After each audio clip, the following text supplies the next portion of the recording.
Ibu Asesor. Perkenalkan, nama saya M. Amir Bidari, STP MSI, dosen tetap program studi Diploma 3 Teknologi Industri Politeknik Bakti Purwakarta.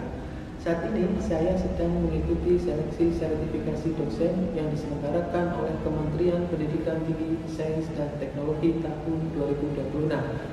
Video ini saya buat dalam rangka memenuhi pernyataan diri dosen dalam unjuk kerja Tri Dharma Perguruan Tinggi bidang pembelajaran. Nah, pada kesempatan kali ini saya akan menjelaskan tentang mata kuliah pengantar teknologi industri.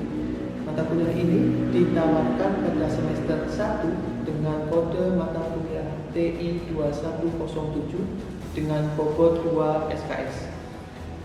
Mata kuliah ini dirancang untuk memberikan pemahaman dasar tentang ruang, lingkup, prinsip, dan aplikasi teknik industri. Mata kuliah ini bertujuan untuk memberikan gambaran umum tentang profesi teknik industri serta memperkenalkan mahasiswa pada konsep-konsep dasar yang dapat meningkatkan efektivitas dan efisiensi dalam dunia industri. Adapun capaian pembelajaran pada mata kuliah ini yakni sebagai berikut. CPMK 1, mahasiswa menjelaskan konsep dasar, sejarah perkembangan, ruang lingkup, serta body of knowledge teknologi industri sebagai disiplin ilmu yang berorientasi pada peningkatan produktivitas, kualitas, efisiensi, dan berkelanjutan.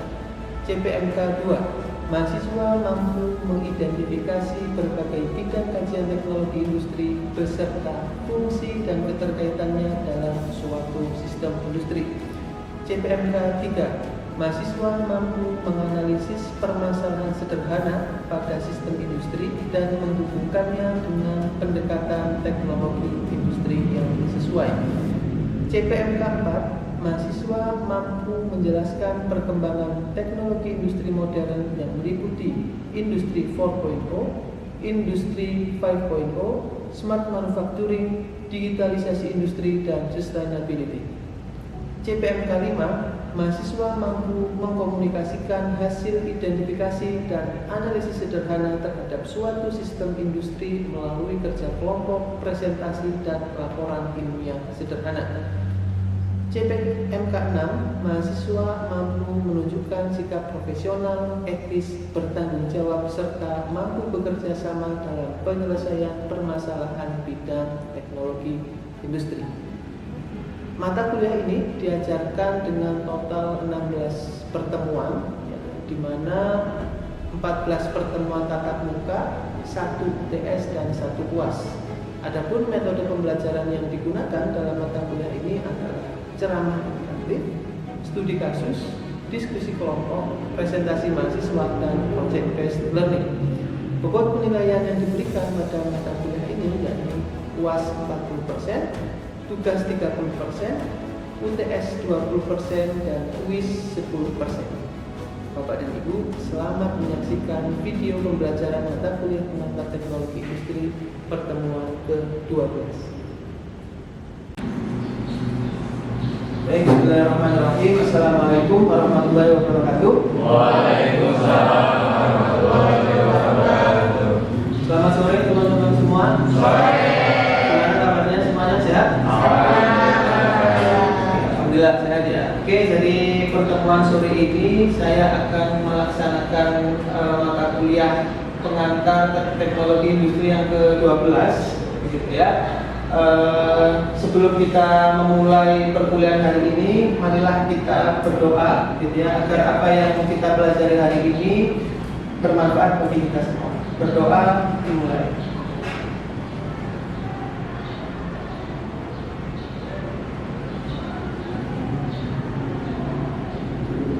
Baik, selesai.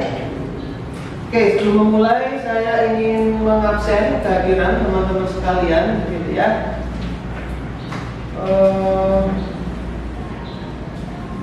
Ahmad Rangga hadir?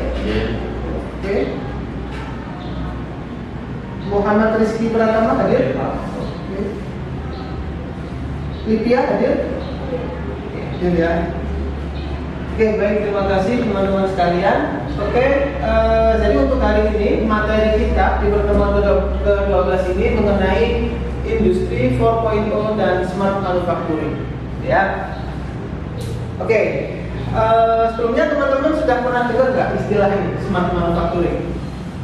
Industri 4.0 pernah dengar? Belum, ada yang pernah. Oke, mari kita bahas ya. Oke, jadi capaian pembelajaran mata kuliah untuk pertemuan hari ini yaitu mahasiswa mampu menjelaskan industri 4.0, Internet of Things, Big Data, Artificial Intelligence, dan Smart Manufacturing, gitu ya. Kemudian indikator penilaiannya adalah ketika teman-teman sekalian bisa dengan tepat menjelaskan konsep dari industri 4.0, Internet of Things, Big Data, Artificial Intelligence, dan Smart Manufacturing dengan benar, ya. Nah, bentuk penilaian dalam pertemuan kali ini yaitu teman-teman nanti akan melaksanakan presentasi secara kelompok dan nanti ada sesi diskusi, gitu ya. Adapun rubrik penilaiannya nanti akan didasarkan pada ini. Oke, jadi rubrik penilaiannya ini teman-teman, jadi ini masuk JPMK 4 dengan bobot 5% ya dari total nilai akhir mata kuliah pengantar teknologi industri. Jadi teman-teman nanti akan mendapatkan nilai mulai dari sangat baik hingga kurang ya dengan skor yang masing-masing tersebut di sini dengan memenuhi kriteria deskriptif sebagai berikut, gitu ya. Jadi teman-teman nanti akan mendapatkan nilai yang sempurna ketika secara deskriptif bisa menjelaskan konsepnya yang mulai dari apa itu IoT, apa itu Big Data, gitu ya. Kemudian apa itu Smart Manufacturing dan seterusnya. Kemudian teman-teman juga nanti akan dihadapkan pada studi kasus. Gitu ya, studi kasus yang nanti bisa teman-teman lihat dari video. Ya, dari video itu nanti teman-teman akan mendapatkan penugasan dan pada minggu berikutnya nanti teman-teman akan merangkum dan mempresentasikannya di depan kelas.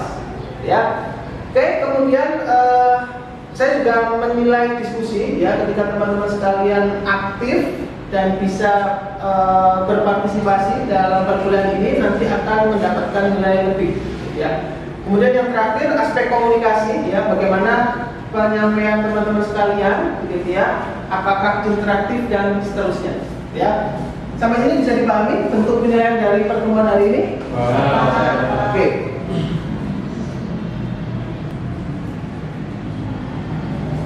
Oke, jadi sebelum kita masuk industri 4.0 dan smart manufacturing, gitu ya, kita berangkat dulu dari revolusi industri, gitu ya. Teman-teman sekarang berada di posisi mana? Abad 21, gitu ya, di mana semua sudah saling terintegrasi. Jadi revolusi industri itu berawal dari abad 18, ya. Makanya beginilah kalau kita analogikan, gitu ya. Kalau misalnya kita sedang memasak kita punya usaha nasi goreng misalnya, gitu ya. Di abad 18 ini ya, kita masak sendiri. Kita butuh waktu lama untuk memanaskan api ya, gitu ya, untuk memanaskan apinya.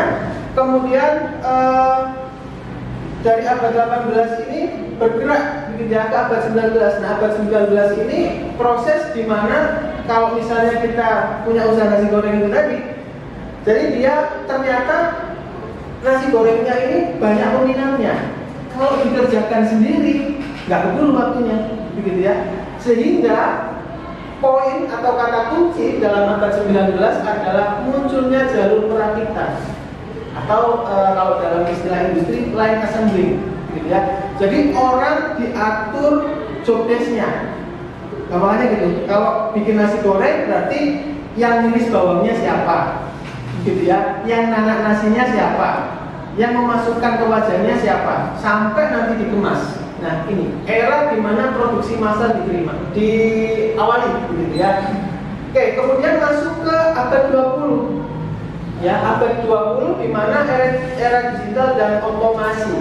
Ya, jadi kalau di sini gampangannya kalau kita kembali analogikan pada nasi goreng, berarti kalian tidak punya restoran. Punya restoran, teman-teman bisa mencatat nih. Kira-kira ini pesanannya berapa? Ya, penjualannya berapa? bisa kita atur lewat mesin. Mesinnya dikonfigurasi pakai komputer, ya. Kemudian bergerak ke abad 21. Nah, abad 21 ini semua saling terintegrasi, gitu ya. Jadi sekarang restoran sudah tahu nih, oh ternyata di gudang penyimpanan itu sisa bahan bakunya cuma tinggal sekian. Pakai apa? Pakai sensor, gitu ya.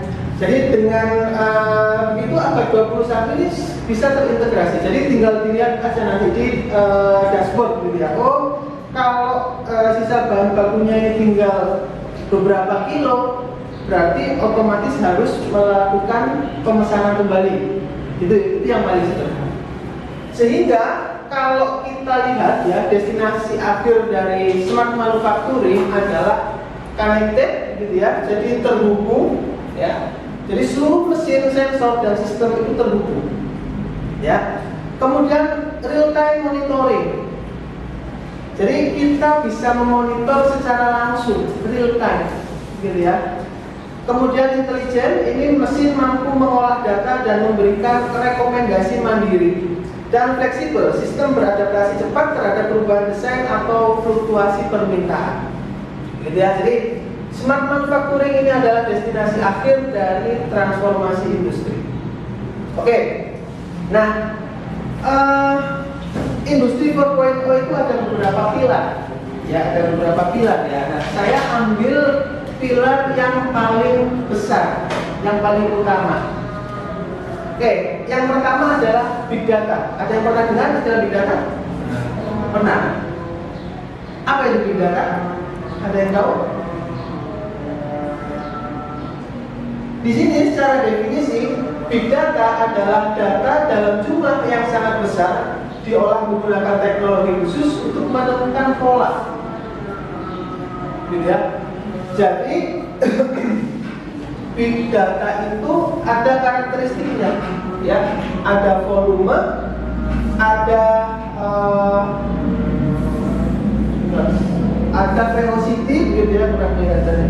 Ada velocity, veracity, value, dan variety.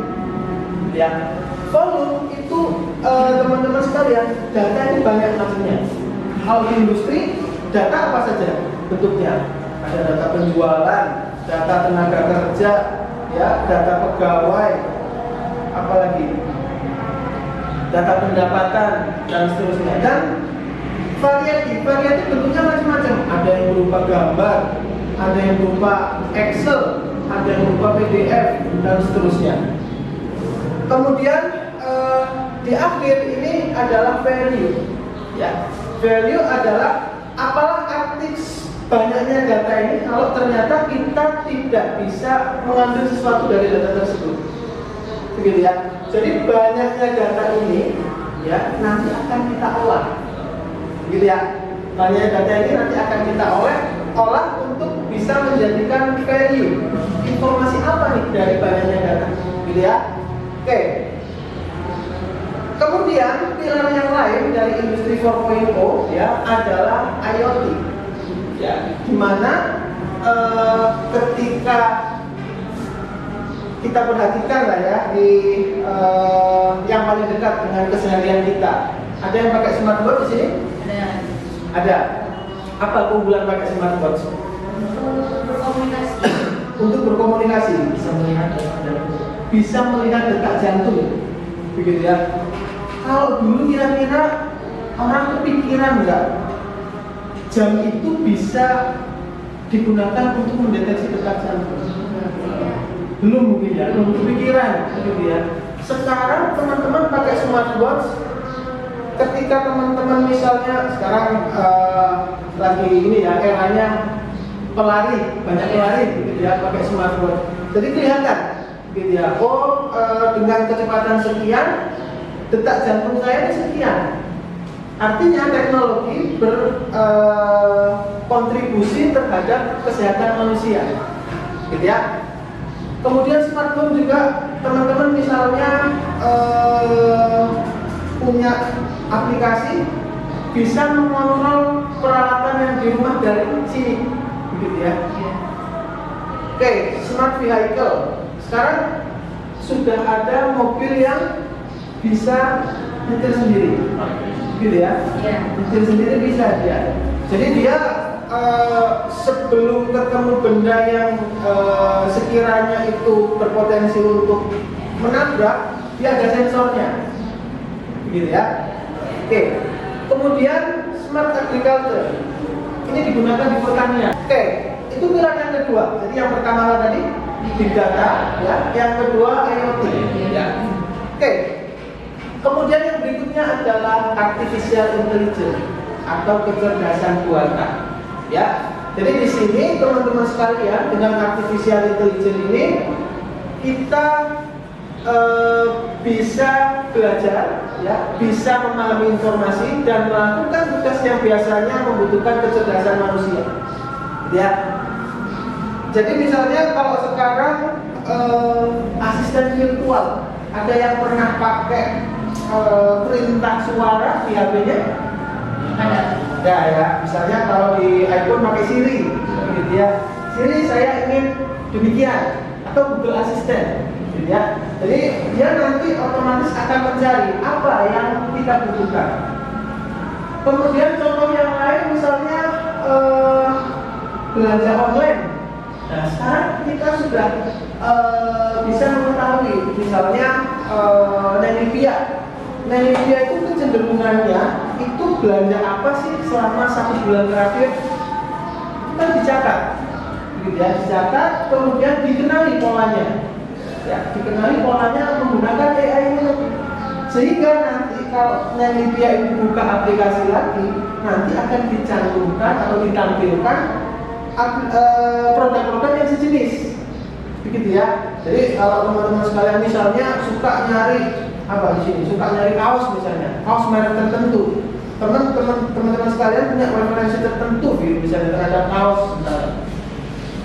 Nah, teman-teman nanti akan muncul kaos saja begitu ya di HP-nya. Jadi itu adalah cara untuk mengenali pola kecenderungan konsumen itu ingin belanja apa sih, begitu ya. Ini artificial intelligence dan sekarang itu sudah sangat bagus ya perkembangannya ya. Nah, teman-teman sekalian, dalam kaitannya dengan industri ya, kalau kita bisa melakukan analisis big data dengan baik dan melakukan prompt tadi ya, artificial intelligence, kita bisa mencegah kerusakan sebelum terjadi. Nah, sebenarnya kalau kita perhatikan, ketika kita menggunakan big data dan kecerdasan buatan, itu di titik ini dia bisa melakukan predictive maintenance. Nah, makanya gini, harusnya ya kalau ini jalan ya, otomatis sistem akan mendeteksi anomali. Ya enggak? Kalau di motor, kalau sistemnya jalan, kan dia pasti berkedip kan? Berkedip. Kalau bensinnya mau habis ya. Jadi di titik tertentu dia akan mendeteksi. Atau misalnya ulinya waktunya ganti misalnya, gitu ya. Dia pasti akan nyala secara terus-terusan. Dan kedip-kedipnya itu kan juga ada indikatornya, gitu ya, menunjukkan indikator tertentu. Sehingga begitu ya, kalau ini bisa dilakukan, otomatis akan kita terhindar dari maintenance yang reaktif, gitu ya. Kalau maintenance reaktif itu gampangnya gini, jadi karena tiba-tiba rusak, kita harus melakukan perawatan, gitu ya, dan seterusnya. Sehingga ya kalau permasalahannya adalah sepeda motor, mungkin kita tinggal nyari bensin, kita tinggal nyari oli. Tapi kalau misalnya permasalahannya adalah di industri, kita nggak bisa mendeteksi sebuah mesin yang sudah menurun performanya. Otomatis produksi akan terhenti. Ya, kalau produksi terhenti, ya akan mempengaruhi tingkat keuntungan perusahaan secara keseluruhan. Bisa dipahami ya logikanya ya. Oke. Nah, ini aplikasi big data analisis dan artificial intelligence yang lainnya ya, mulai dari mendeteksi cacat, supply chain, dan energi manajemen. Oke, nah ini perbedaan ya ketika perusahaan atau pabrik menggunakan smart manufacturing dan yang enggak ya, yang di sebelah kiri adalah yang tradisional dan yang sebelah kanan ini adalah yang sudah smart factory. Ya, jadi bagaimana data itu dikumpulkan secara real time, gitu ya, oleh smart factory dan seterusnya. Oke, nah ini masuk sesi diskusi, gitu ya. Jadi kita tadi sudah membahas mengenai big data, ya. Kita juga telah membahas mengenai IoT, ya. Kita juga telah membahas mengenai smart manufacturing, yang dimana hal tersebut adalah beberapa pilar dari industri 4.0. Nah, teman-teman sekalian, ya, sesi diskusi yang pertama ini, ya, coba ada nggak kira-kira teman-teman sekalian yang bisa memberikan argumen, gitu ya? Misalnya, kan kita sangat masif ya, penggunaan AI, robotik sangat masif mempengaruhi kehidupan manusia. Nah, menurut teman-teman sekalian, ya, penggunaan robot dalam smart manufacturing itu lebih banyak manfaatnya, ya, atau justru mengancam eksistensi manusia? Ya, silakan. Gimana menurut Fajar? Menurut saya, robot itu sangat bermanfaat dan memberikan kontribusi yang baiklah buat tenaga kerja yang asalnya manusia. Ibaratnya bukan menggantikan sih Pak. Bukan menggantikan ya, tapi ya membantu. Ya, dalam merancang komponen-komponen yang kecil. Misalkan ya kita tuh merakit handphone, laptop yang berbau teknologi lah. Oke, baik, jawaban yang bagus. Ada lagi teman-teman sekalian? Dari pendapat saja. Oh, oke, berbeda pendapat dengan Fajar ya. Oke, bagaimana yang dilihat? Saya tidak sepenuhnya setuju.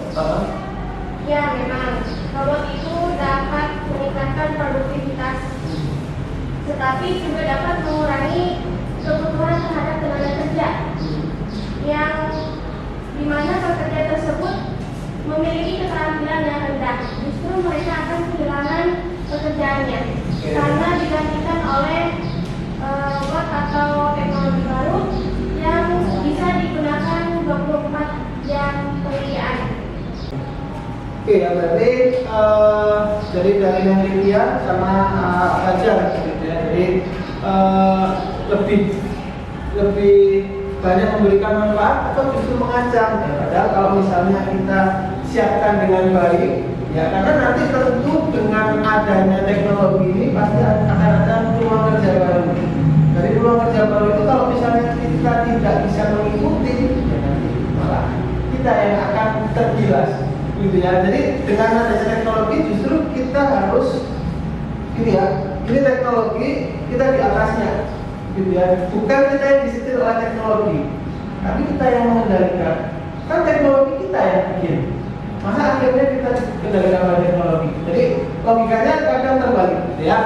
Oke, terima kasih teman-teman sekalian. Kemudian kalau kita berbicara lebih luas lagi, gitu ya. Apakah menurut teman-teman sekalian di Indonesia ini sudah siap dengan penerapan smart manufacturing seperti yang sudah diterapkan pada perusahaan global? Menanggapi yang Rizky, menurut saya gitu ya, kalau misalkan di Indonesia dari kita lihat sekarang itu belum sebetulnya siap karena masih banyak industri yang menggunakan teknologi yang lama gitu. Ya, terus dan juga memiliki keterbatasan modal mungkin gitu ya Pak. Seperti misalkan investasi teknologi mahal, terus kesenjangan kemampuan SDM, terus infrastruktur belum merata, banyak perusahaan kecil masih manual, terus budaya kerja belum mendukung perusahaan seperti itu Pak. Mungkin Oke, ya ada anggapan bahwa kalau kita berkecimpung di teknologi, otomatis nanti investasi awal yang dikeluarkan itu besar, mahal, gitu ya. Padahal kita bisa memulai dari yang sederhana. Sekarang di Indonesia, kalau kita berbicara siap atau tidaknya, saya kira di UMKM sekarang sudah mulai melakukan digitalisasi, gitu ya. Digitalisasi, kemudian aspek-aspek IoT sekarang sudah banyak melekat. Jadi kurang lebih seperti itu. Oke, kemudian yang terakhir ya, diskusi kita yang terakhir ya, tadi sudah saya jelaskan smart manufacturing gitu ya, jadi komponen kompleks yang membuat sebuah produk ya, menggunakan sensor, menggunakan kecerdasan buatan, kemudian bisa menginstruksikan secara otomatis dan seterusnya. Kira-kira kalau semua sudah diterapkan itu bagaimana dampaknya terhadap produk? Kira-kira lebih murah atau lebih mahal? Kira-kira lebih murah nggak kalau misalnya barang tersebut itu kita produksi dengan smart manufacturing? Oke, untuk menjawabnya ya, nanti teman-teman sekalian sesuai tadi yang sudah saya sampaikan di awal ya, nanti teman-teman akan melihat video secara sekilas ya, dan di mana video tersebut nanti akan teman-teman ulas ya, diulas kemudian dipresentasikan di minggu depan ya.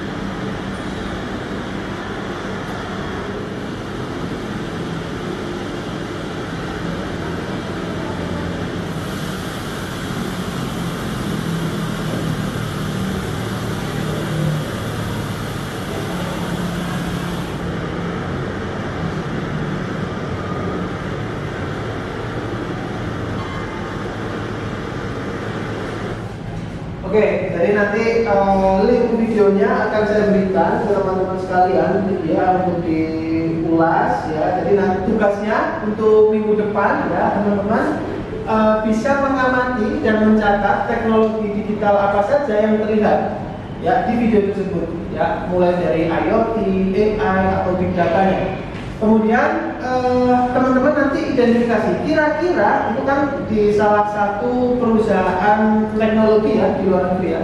Kira-kira kalau diterapkan di Indonesia kira-kira bagaimana? Bagaimana peluangnya? Ya.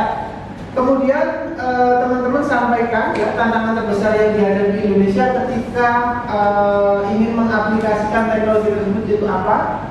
Kemudian teman-teman presentasikan ya. Jadi di minggu depan teman-teman sekalian presentasi dalam bentuk PPT, kemudian bikin rangkuman gitu ya. Sampai sini bisa dipahami? Jelas ya? Jelas. Oke, ringkasan kuliah kita hari ini yaitu kalau kita analogikan sebagai tubuh begitu ya, IoT itu mata dan telinganya, big data adalah memorinya, AI adalah otaknya, dan smart manufacturing adalah otot dan gerak refleksnya ya. Dan industri 4.0 merupakan sebuah satu kesatuan gitu ya, harmoni antara keempat hal ini ya, saling bersinergi untuk menciptakan pabrik yang tidak hanya cepat saja tapi cerdas dan adaptif ya. Oke, ini sumber rujukan yang bisa teman-teman gunakan sekalian ya, sesuai yang ada di RPS ya. Teman-teman nanti bisa menggunakan sumber-sumber berikut. Oke, kurang lebih seperti itu yang bisa saya sampaikan teman-teman sekalian perihal perkuliahan hari ini. Silakan dikerjakan tugasnya ya, dan mudah-mudahan apa yang kita diskusikan hari ini, apa yang menjadi pemaparan saya memberikan manfaat bagi kita semua. Baik, terima kasih. Saya akhiri perkuliahan hari ini. Ihdinas siratal mustaqim. Wassalamualaikum warahmatullahi wabarakatuh. Waalaikumsalam warahmatullahi wabarakatuh. Alhamdulillah, baru saja Bapak dan Ibu menyaksikan perkuliahan pada mata kuliah pengantar teknologi industri. Saya berharap cuplikan video pembelajaran tersebut dapat menjadi gambaran yang nyata mengenai pendekatan yang saya terapkan selama kelas. Semoga bermanfaat. Terima kasih atas perhatiannya. Wassalamualaikum warahmatullahi wabarakatuh.